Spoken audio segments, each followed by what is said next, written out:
To further elaborate on Katara, like Katara's biggest win is over an old woman who taught her how to bloodbend. And even with that, she still sucked ass. She only beat that woman because she was old. To further elaborate, every last waterbender in the northern tribe could do everything that Katara could do except for bloodbend. Even after she was considered one of the greatest waterbenders of all time, waterbenders could still do the shit that she could do at a better pace and at a higher rate. We never seen her advance her waterbending to the point where she could do the typhoon like Aang did in the first two episodes. Never seen her waterbending take out a tank. Never really saw her waterbending do much outside of collect water and helping Aang when he didn't need it. The only reason why Katara was even part of the story was because Aang needed a love interest. And at the same time, like, let's talk about how fucking demented she has to be. The nigga's 112 years old, and she still ended up with him.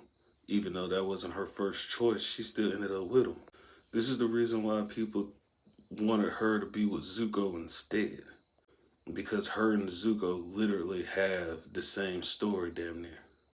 But neither her nor Zuko was a prodigy. Everybody else was a prodigy in the show.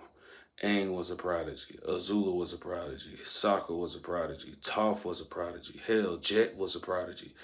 The only two who weren't was Zuko and Katara.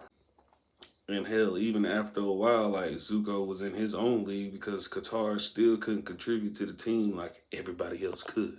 Especially when it came down to battles.